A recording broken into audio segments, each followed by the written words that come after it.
Hello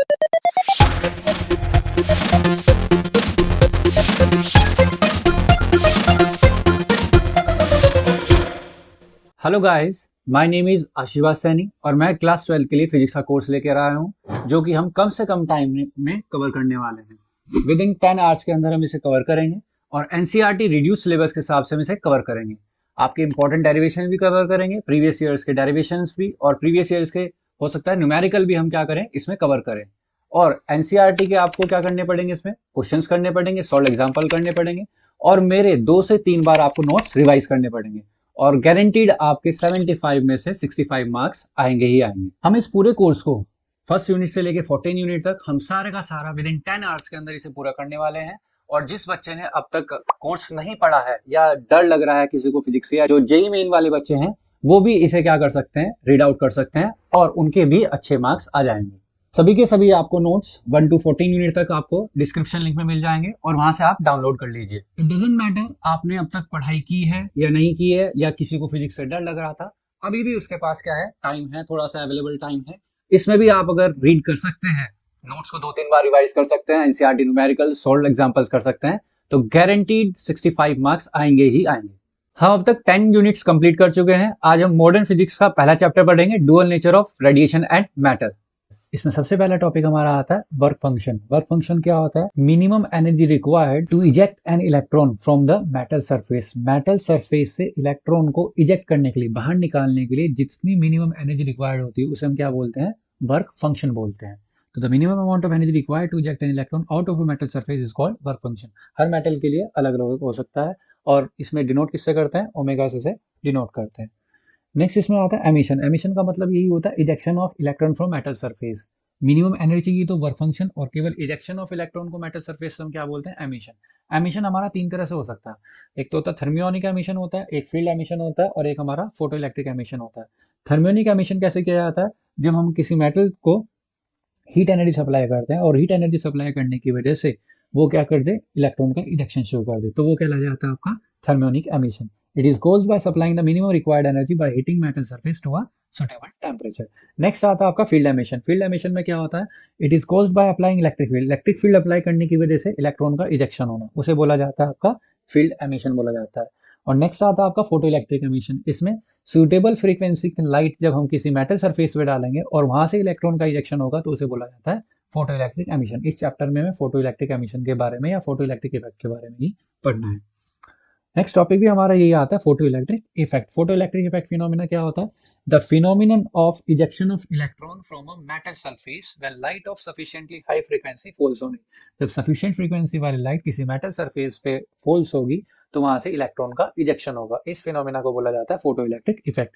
जो electron यहाँ से इजेक्ट हो रहे हैं, एमिटेड हो रहे हैं, उन्हें बोलेंगे फोटो इलेक्ट्रॉन्स, और उनकी वजह से जो करंट डेवलप हो रही है उसे क्या बोलेंगे? फोटो करंट बोलेंगे। फोटो इलेक्ट्रिक इफेक्ट की एक्सपेरिमेंटल स्टडी करते हैं, उसके लिए हमें क्या चाहिए? एक ट्यूब चाहिए जिसमें डिस्चार्ज ट्यूब मान सकते हैं, एक इसमें एमिटर होगा, एक इसमें कलेक्टर होगा। जो एमिटर होगा उसे हम ई से डिनोट करेंगे और जो कलेक्टर होगा हमारा उसे सी से डिनोट करेंगे। Polarity of E and C can be reverse, मतलब कि सी की जो पोलैरिटी होती है वो हम पॉजिटिव पोलैरिटी भी रख सकते हैं और नेगेटिव पोलैरिटी भी रख सकते हैं। ठीक है, अगर हम सी को पॉजिटिव मान के चल रहे हैं, शुरू में सी क्या है हमारा? पॉजिटिव है, और एमिटर के ऊपर हमें क्या कराना है? लाइट को इंसिडेंट कराना है। जब एमिटर के ऊपर हम लाइट को इंसिडेंट कराएंगे तो यहाँ से इजेक्शन, सुटेबल फ्रीक्वेंसी वाली लाइट को इंसिडेंट कराएंगे तो यहाँ से इलेक्ट्रॉन का क्या होगा? इजेक्शन। इलेक्ट्रॉन पे चार्ज कौन सा होगा? नेगेटिव, और कलेक्टर को हमने क्या माना है? पॉजिटिव।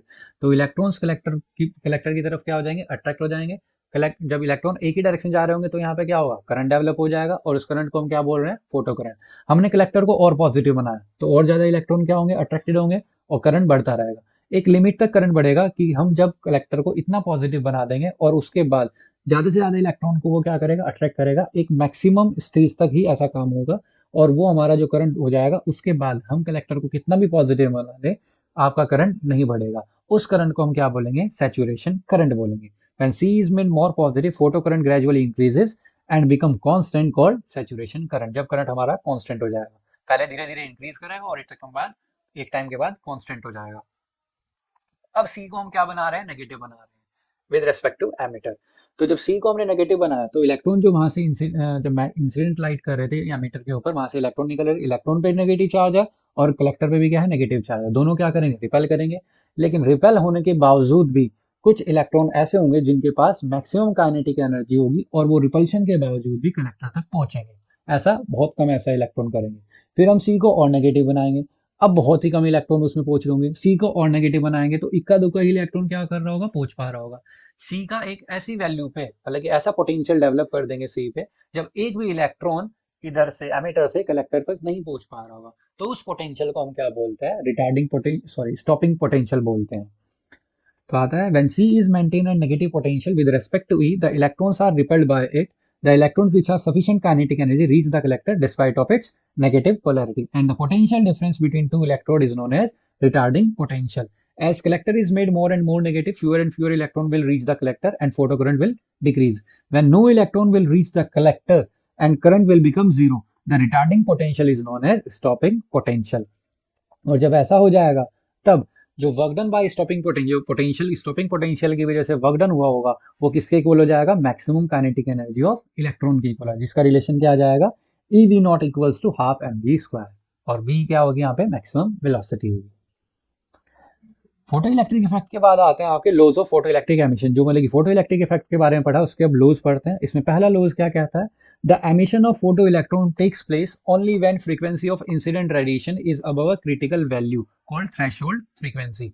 मतलब जब तक आपकी वैल्यू सफिशिएंट फ्रीक्वेंसी वाली वैल्यू इंसिडेंट नहीं होगी मेटल सरफेस के ऊपर, तब तक वहां पे इजेक्शन नहीं होगा। मतलब कि वो जो फ्रीक्वेंसी क्रिटिकल वैल्यू से अबव नहीं होगी, क्रिटिकल वैल्यू मतलब थ्रेशोल्ड फ्रीक्वेंसी वाली से अबव वैल्यू नहीं होगी, तब तक वहां से इजेक्शन नहीं होगा। उसके लिए हम ग्राफ भी बनाए फ्रीक्वेंसी और स्टॉपिंग पोटेंशियल में। जब तक आपकी न्यू नोट नहीं हो रही थी, न्यू नोट क्या है, हम क्रिटिकल वैल्यू मान के चल रहे हैं, इससे पहले आपकी इससे पहले आपका स्टॉपिंग पोटेंशियल क्या रहेगा, जीरो। और जब सफिशिएंट फ्रीक्वेंसी आ जाएगी तब वो क्या करना शुरू हो जाएगा, इंक्रीज करना शुरू कर जाएगा। तो सीधी बात यह है, तो जब तक सफिशिएंट फ्रीक्वेंसी वाली लाइट इंसिडेंट नहीं होगी वहां से इजेक्शन नहीं होगा। दूसरा आता है emission of photo electron start as soon as light fall on metal surface. जैसे ही आपका लाइट मेटल सरफेस पे फॉल्स होगी वहीं से ही क्या होना शुरू हो जाएगा, इजेक्शन होना शुरू हो जाएगा, फोटो इलेक्ट्रॉन्स का इजेक्शन होना शुरू हो जाएगा, इसमें डिले नहीं होगा। नेक्स्ट आता है number of photo electrons emitted. Number of photo electrons emitted from a metal surface depends only on the intensity of incident light. मतलब आपका जो करंट होगा, नंबर ऑफ फोटो इलेक्ट्रॉन्स का मतलब फोटो जो करंट होगा वो किस पे डिपेंड करता है, इंटेंसिटी ऑफ लाइट पे डिपेंड करता है। ज्यादा इंटेंसिटी तो ज्यादा करंट, कम इंटेंसिटी तो कम करंट। ये फ्रीक्वेंसी पे डिपेंड नहीं करता, मतलब फोटो करंट इंटेंसिटी पे डिपेंड करेगा, फ्रीक्वेंसी पे डिपेंड नहीं करेगा। तो फ्रीक्वेंसी पे क्या डिपेंड करता है, लेक्स आता है the maximum kinetic energy with which photo electrons are emitted from a metal surface depend only on frequency. मतलब जो इलेक्ट्रॉन्स वहां से बाहर निकल रहे हैं उनकी जो मैक्सिमम काइनेटिक एनर्जी होगी वो किस पे डिपेंड करेगी, फ्रीक्वेंसी पे, वो इंटेंसिटी पे इंडिपेंडेंट रहेगी। तो फोटो करंट इंटेंसिटी पे डिपेंड करता है और मैक्सिमम काइनेटिक एनर्जी फ्रीक्वेंसी पे डिपेंड करेगी। तो यहाँ पे कुछ ग्राफ बनाए, जैसे जैसे लाइट इंटेंसिटी बढ़ाएंगे तो फोटो करंट भी हमारा क्या होता रहेगा, बढ़ता रहेगा। दो ग्राफ हमने नीचे बनाए हुए हैं कलेक्टर पोटेंशियल को पॉजिटिव और नेगेटिव करके। एक ग्राफ में हमारा क्या है, फ्रीक्वेंसी कांस्टेंट है और इंटेंसिटी एक वेव की ज्यादा है और एक की कम है। तो इंटेंसिटी ज्यादा होगी तो करंट भी क्या होगा, ज्यादा। L2 को हमने ज्यादा माना तो इसकी करंट भी क्या होगी, ज्यादा होगी। L1 को कम माना है, इंटेंसिटी को कम माना है, तो करंट भी क्या होगी, कम होगी। और स्टॉपिंग पोटेंशियल दोनों का क्या है, सेम ही है। तो this graph shows that v not remain same. V not क्या है, stopping potential same for incident light of two different intensity. अगर इंटेंसिटीज हमारी अलग अलग हैं तो उन इंटेंसिटीज भले ही अलग हो लेकिन स्टॉपिंग पोटेंशियल उनका क्या रहेगा, एक ही रहेगा। इंटेंसिटी अलग अलग है लेकिन सेम फ्रीक्वेंसी है तो स्टॉपिंग पोटेंशियल आपका सेम ही रहेगा। दूसरा ग्राफ इसमें आता है, इसमें फ्रीक्वेंसी अलग अलग है और इंटेंसिटी इस बार कांस्टेंट मान ली। तो इस ग्राफ से क्या पता लगता है, value of stopping potential is different for incident light of different frequencies but of same intensity. Same intensity वाली लाइट तो है लेकिन फ्रीक्वेंसी क्या है, डिफरेंट है। अगर फ्रीक्वेंसी डिफरेंट है तो उनका स्टॉपिंग पोटेंशियल भी क्या रहेगा, अलग अलग ही होगा। और greater the frequency of incident radiation greater is the maximum kinetic energy. जितनी ज्यादा फ्रीक्वेंसी उतनी ज्यादा मैक्सिमम काइनेटिक एनर्जी और उतना ही ज्यादा क्या हो जाएगा, स्टॉपिंग पोटेंशियल। फ्रीक्वेंसी ज्यादा, काइनेटिक एनर्जी ऑफ इलेक्ट्रॉन ज्यादा, और इसका मतलब आपका स्टॉपिंग पोटेंशियल भी क्या होगा, ज्यादा होगा। तो ये आपका laws of photo electric emission complete हो जाता है।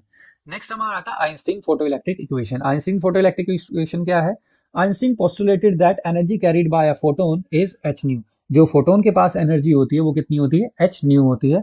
According to him the emission of photo electron was the result of interaction of single photon with an electron.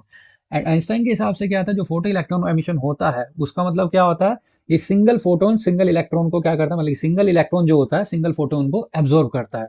Interaction of single photon with an electron, photon एक photon एक electron पे आएगा तो ejection हो जाएगा, दूसरा फोटोन दूसरे electron पे आएगा इजेक्शन हो जाएगा। तो single photon single electron phenomena बताया इन्होंने। अब इसमें क्या गया था, एक अगर हमारे पास मेटल सरफेस है तो उस पर एनर्जी डालेंगे, एच न्यू वाली एनर्जी डालेंगे, तो उसमें जितनी एनर्जी इलेक्ट्रॉन को इजेक्ट होने के चाहिए, जिसे हम वर्क फंक्शन बोल रहे हैं, उतनी लेके तो वो बाहर चला जाएगा। जो एनर्जीज का डिफरेंस बचेगा वो किसके पास बचा, मेटल सरफेस के अंदर बचा। वो जो एनर्जी बची है, डिफरेंस ऑफ एनर्जी बच रही है, वही कहाँ यूज होगी, मैक्सिमम काइनेटिक एनर्जी में होगी। तो when a photon of energy is absorbed by an electron, an amount of energy at least equals to omega is used up in liberating energy and the difference becomes available to electron as its maximum kinetic. अगर हमारे पास ये surface है, यहाँ से electron आ रही है, sorry light आ रही है, तो इसमें से जो इलेक्ट्रॉन लेगा, इसमें से कुछ एनर्जी लेगा, इजेक्ट हो जाएगा, जो बची हुई एनर्जी होगी वो इलेक्ट्रॉन के लिए अवेलेबल रहेगी as a maximum kinetic energy. तो यहाँ से हमारा रिलेशन क्या बन जाता है, half M we square equal to H nu minus omega, omega को हम क्या लिख सकते हैं, एच न्यू नॉट लिख सकते हैं, और हमारी आइंस्टीन फोटो इलेक्ट्रिक इक्वेशन आ जाती है h nu equals to H nu not plus half M we square. अब इस इक्वेशन के बेसिस पे, आइंस्टीन की इक्वेशन के बेसिस पे laws of photo electric emission को प्रूव करते हैं। तो आइंस्टीन की इक्वेशन हमारे हिसाब से क्या है, h nu equals to H nu not equals to half M we square, और इसे हम एच न्यू नॉट को लेफ्ट साइड लेके आएंगे तो क्या आ जाएगा, h nu minus H nu not equals to half M we square. अगर फोटो इलेक्ट्रिक एमिशन को होना ही है तो काइनेटिक एनर्जी को क्या होना पड़ेगा, मैक्सिमम होना पड़ेगा। तो for photo electric emission to takes place, kinetic energy of emit electron must be positive. और अगर काइनेटिक एनर्जी को पॉजिटिव होना है तो इसका मतलब H nu minus H nu not की वैल्यू को पॉजिटिव होना पड़ेगा। और इसका मतलब क्या हो जाएगा, राइट हैंड साइड लेके जाएंगे, एच से एच कट जाएगा, तो new greater than new not. मतलब जब तक आपकी फ्रीक्वेंसी क्रिटिकल वैल्यू से ज्यादा नहीं हो सकती, मतलब थ्रेशोल्ड फ्रीक्वेंसी से ज्यादा नहीं होगी, तब तक इजेक्शन नहीं होगा। ये आपके पहले लॉ को क्या करता है, प्रूव करता है। It proves that photoelectric emission to takes place the frequency of incident radiation must be greater than the threshold frequency. तो आपका पहला लॉ तो प्रूव हो जाता है। दूसरा, फिर से दोबारा यही इक्वेशन लेके चलते हैं, ठीक है। तो half M we square equal to H nu minus H nu, h को कॉमन लेंगे, एच क्या है यहाँ पे, प्लैंक कांस्टेंट है, तो प्रोपोर्शनली साइन हट जाएगा, half M we square equal to nu minus nu not. Half M we square kinetic energy, nu minus nu not क्या है, फ्रीक्वेंसी। तो मैक्सिमम काइनेटिक एनर्जी किस पे डिपेंड कर रही है, फ्रीक्वेंसी पे डिपेंड करे, जो कि हमने लो पढ़ा था कि maximum kinetic energy of electron depends on frequency but independent on intensity. ये आपके एक लो को प्रूव करता है। नेक्स्ट आता है, आइंस्टीन ने बताया कि जो फिनोमिना होता है, ये फोटो इलेक्ट्रिक इफेक्ट का जो फिनोमिना या फोटो इलेक्ट्रिक एमिशन का जो फिनोमिना होता है, वो क्या होता है, one photon one electron phenomena होता है। एक इलेक्ट्रॉन को एक फोटोन मिलेगा, वो बाहर चला जाएगा। अगर आपके पास सपोज करो 10 फोटोन आ रहे हैं तो वो 10 इलेक्ट्रॉन को लेके बाहर चले जाएंगे, 20 आ रहे हैं तो 20 इलेक्ट्रॉन को बाहर। जैसे जैसे आप फोटोन बढ़ाओगे तो इलेक्ट्रॉन भी इजेक्ट होना बाहर शुरू हो जाएंगे। मतलब आप इंटेंसिटी बढ़ा रहे हैं तो इजेक्शन भी बढ़ रहा है, मतलब फोटो करंट भी बढ़ रहा होगा। तो इंटेंसिटी बढ़ाने से क्या बढ़ रहा है, फोटो करंट बढ़ रहा है। ये भी आपका क्या प्रूव करता है, एक लॉ को प्रूव करता है। It proves photo electrons emitted depends on intensity of incident radiation but independent on frequency. Next आता है, according to Einstein as photon is absorbed the emission of electron takes place instantaneously. मतलब जैसे ही photon आएगा electron एकदम से उसे absorb करेगा और इंस्टेंटेनियसली वहां से बाहर चला जाएगा। ये किस लॉ को फॉलो कर रहा है, ये करता है कि एमिशन में, फोटो इलेक्ट्रिक एमिशन में डिले नहीं हो रहा है। It proves that photo electron start as soon as light falls on metal surface. तो जो चार लॉ हमने पीछे पढ़े थे फोटो इलेक्ट्रिक एमिशन के, उन चार लॉ को आइंस्टीन की फोटो इलेक्ट्रिक इक्वेशन से प्रूव करा गया है। नेक्स्ट आता है verification of Einstein photo electric equation. अब आइंस्टीन की इक्वेशन जो आइंस्टीन ने दी थी फोटो इलेक्ट्रिक इक्वेशन, उसको गलत करने के लिए एक साइंटिस्ट आए, आर ए मिलिकन, जिन्होंने आइंस्टीन की फोटो इलेक्ट्रिक इक्वेशन को डिसप्रूव करने की कोशिश करी। लेकिन वो डिसप्रूव करते करते आइंस्टीन की इक्वेशन को क्या कर बैठे, प्रूव कर बैठे। तो उन्होंने किया क्या था, उन्होंने आइंस्टीन की इक्वेशन ली, half M we square equals to H nu minus H nu not, और एक वर्क डन का हमारे पास फॉर्मूला होता है वी इंटू क्यू वाला, या charge into work done equals to charge into potential difference, वो हमने यूज करा। If E is the charge and V naught is the stopping potential, तो हाफ एम वी स्क्वायर जो energy है, work done है, half M we square वो किसके equal हो जाएगा, ई वी नोट के इक्वल हो जाएगा। ई वी नोट कहाँ से आया, एनर्जी किसके इक्वल होती है, वर्क डन किसके इक्वल होता है, चार्ज इंटू पोटेंशियल डिफरेंस, वहां से आया। तो पहली इक्वेशन और दूसरी इक्वेशन को इक्वेट करा गया, इक्वेट करने से आया E V naught equals to H nu minus H nu naught. इसमें से ई को नीचे दोनों के एच न्यू और एच न्यू नॉट के नीचे लेकर गए, तो इक्वेशन बनी V not equals to H E into nu minus H nu naught upon E. ये इक्वेशन को अगर कंपेयर करा जाए तो y equals to M X plus C से हम क्या कर सकते हैं, कंपेयर कर सकते हैं, जिसमें m क्या होता है हमारा स्लोप होता है और c क्या होता है इंटरसेप्ट। तो यहाँ पे स्लोप हमारा क्या है h अपॉन ई होगा और इंटरसेप्ट क्या होगा h न्यू नॉट अपॉन ई, और माइनस साइन मतलब कि y एक्सिस में नीचे की तरफ बन रहा होगा। तो इससे इक्वेशन से ग्राफ बनाया और ग्राफ बनाने के बाद आर एम मिलिकन ने वैल्यूज निकाली। वैल्यूज किसकी निकाली, अलग अलग फ्रीक्वेंसी पे अलग अलग वैल्यूज निकालेगी। किस किस की निकाली उन्होंने, एक प्लैंक कांस्टेंट की वैल्यू निकाली और एक वर्क फंक्शन जो मेटल उन्होंने यूज किया गया था उस टाइम पे। तो उन्होंने वैल्यू ऑफ एच निकाली और वर्क फंक्शन की वैल्यू निकाली। ये दोनों वैल्यू निकाली गई थी और वैल्यू निकालने के बाद जब इन्हें मैच करा गया दूसरी एक्सपेरिमेंटल वैल्यूज थे उनके काफी क्या आ रही थी, क्लोज आ रही थी। The these values are were in close agreement with the values obtained from other experiment। जो प्लैंक कांस्टेंट और वर्क फंक्शन यहाँ पे कैलकुलेट करा गया था उनकी वैल्यू अदर एक्सपेरिमेंट की वैल्यू से मैच हो रही थी, क्लोजली मैच हो रही थी।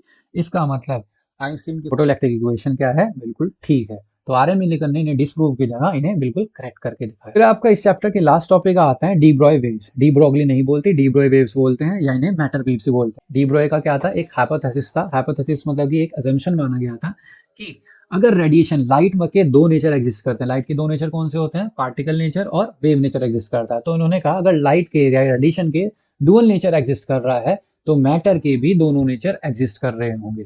तो उन्होंने हाइपोथेटिकल कंडीशन के हिसाब से क्या दिया, पहला पॉइंट दिया the whole energy in this universe is in the form of matter and electromagnetic radiation. जितनी भी एनर्जी पूरे यूनिवर्स में है या तो किस में है, इलेक्ट्रोमैग्नेटिक रेडिएशन की फॉर्म में है या वो मैटर की फॉर्म में है। और दूसरा point, the nature love symmetry. Nature को क्या पसंद है, सिमेट्री पसंद है। अगर रेडिएशन का डुअल नेचर है तो मैटर का भी क्या होगा, डुअल नेचर। ये पहले उन्होंने हाइपोथेटिकल कंडीशन दी और फिर इसे एक्सपेरिमेंटली प्रूव करा गया था बाद में। डेविस जर्मर एक्सपेरिमेंट है जो कोर्स से कर चुका, उन्होंने इस चीज को क्या किया था, प्रूव किया था कि मैटर के भी दो ही नेचर एग्जिस्ट करते हैं। डी ब्रॉय के यहाँ पे मैटर वेव जो आई थी और इन वेव्स को according to de Broglie a wave is associated with every moving particle. अगर कोई पार्टिकल मूव कर रहा है तो उस पर क्या होगी, वेव भी होगी। और उस वेव को क्या बोला गया, डी ब्रॉय वेव या मैटर वेव बोला गया। और अगर वेवलेंथ निकालनी है इसकी मैटर वेव्स की तो कैसे कैलकुलेट करी थी, एनर्जी का फॉर्मूला यूज करा गया, E equals to H nu. Energy of relativistic particle, अगर कोई रिलेटिविस्टिक पार्टिकल है उसकी एनर्जी कितनी होगी। रिलेटिविस्टिक पार्टिकल कौन से होते हैं, जो पार्टिकल लाइट ऑफ स्पीड से चलते हैं उन्हें बोलते हैं रिलेटिविस्टिक पार्टिकल। तो वहां से उनकी एनर्जी का एक फॉर्मूला होता है, ये याद करना पड़ेगा, under root of M naught square C four C की power 4 plus P square into C square. M naught rest mass of photon है, सी स्पीड ऑफ लाइट है, पी मोमेंटम है और फिर से सी स्पीड ऑफ लाइट है। और rest mass of photon क्या होता है, जीरो होता है। तो ये पूरी टर्म क्या हो जाएगी, जीरो। अंडर रूट में क्या बचेगा, पी स्क्वायर सी स्क्वायर, अंडर रूट में पी स्क्वायर सी स्क्वायर सॉल्व करके क्या आएगा, पी इंटू सी आ जाएगा। पहली इक्वेशन और सेकंड इक्वेशन को इक्वेट करेंगे, इक्वेट करने के बाद P C equal to H nu, और न्यू को हम क्या लिख सकते हैं, सी बाय लैम्डा। सी से सी कैंसिल आउट हो जाएगा और लैम्डा इक्वल्स टू क्या आ जाएगा, एच अपॉन पी आ जाएगा। और यहाँ पी क्या होता है, मोमेंटम, और मोमेंटम को हम क्या लिख सकते हैं, मास इनटू वेलोसिटी, जिसे डिनोट करा गया lambda equals to H upon M V. और ये हमारा क्या है, डी ब्रॉय रिलेशन है, जहां से हम वेवलेंथ निकाल सकते हैं। एक इसमें लास्ट टॉपिक आता है D Broglie wavelength of electron. Electron की वेवलेंथ कैसे कैलकुलेट करेंगे, हम मान के चलते हैं हमारे पास एक इलेक्ट्रॉन है जिसका मास कितना है, एम है, चार्ज उसके पास कितना है, ई है, एक्सीलरेट कर रहा है पोटेंशियल डिफरेंस वी से। अगर ई उसके पास एनर्जी है तो ई इक्वल्स टू कितना हो जाएगा, E into capital, work done का formula W equals to V into Q वाला लगा हमने यहाँ पे, तो E equals to E into V आ जाएगा। अब मान के चलते हैं small V is the velocity of electron. Small V क्या है, वेलोसिटी ऑफ इलेक्ट्रॉन। तो एनर्जी कितनी होगी, half M we square kinetic energy. यहाँ से स्मॉल वी की वैल्यू कैलकुलेट करेंगे तो क्या आ जाएगी, under root two E upon M. De Broglie wavelength के हिसाब से क्या होता है, lambda equals to H upon M V होता है। वेलोसिटी की वैल्यू जो हमने कैलकुलेट करी ऊपर वो रखेंगे, अंडर रूट में एम को अंदर लेके जाएंगे। जब अंडर रूट में एम अंदर जाएगा तो क्या हो जाएगा, एम स्क्वायर हो जाएगा, एक एम से एम कट जाएगा तो बचेगा H upon under root of two M E. Capital E की वैल्यू हमने शुरुआत में ही निकाली थी, small E into capital V, उसे हम पुट करेंगे और ये हमारा रिलेशन आ जाएगा। इतनी वेवलेंथ किसकी होती है, इलेक्ट्रॉन की वेवलेंथ होती है। इसमें हमें प्लैंक कांस्टेंट एच की वैल्यू पता होता है 6.62 into 10 to the power -34। Mass of electron भी पता है 9.1 इंटू 10 टू द पावर -31 होता है। चार्ज भी पता है 1.6 इंटू 10 टू द पावर -19। तो इन सब की वैल्यू को पुट करके हम वैल्यूज निकाल लेते हैं तो वैल्यू निकलेगी lambda equals to 12.27 under root V. और ये वैल्यू किस में आती है, एंगस्ट्रॉम में। Angstrom 10 to the power -10 metre होता है। तो केवल हमें फॉर्मूले के हिसाब से क्या पुट करनी है, वोल्टेज पुट करनी है और हमारी वेवलेंथ ऑफ इलेक्ट्रॉन आ जाएगी। ये केवल फॉर्मूला किसके लिए है, वेवलेंथ ऑफ इलेक्ट्रॉन के लिए। और आपकी यूनिट यहाँ पे कंप्लीट, बहुत छोटी यूनिट है और जल्दी कवर कर पाओगे आप। That's all for today. I hope आप सबको समझ में आया होगा। अगर किसी को क्वेरी है तो आप कमेंट सेक्शन में डाल दीजिएगा, मैं उसे रिजॉल्व करने की कोशिश करूंगा। दिस इज आशीर्वाद सैनी साइनिंग ऑफ।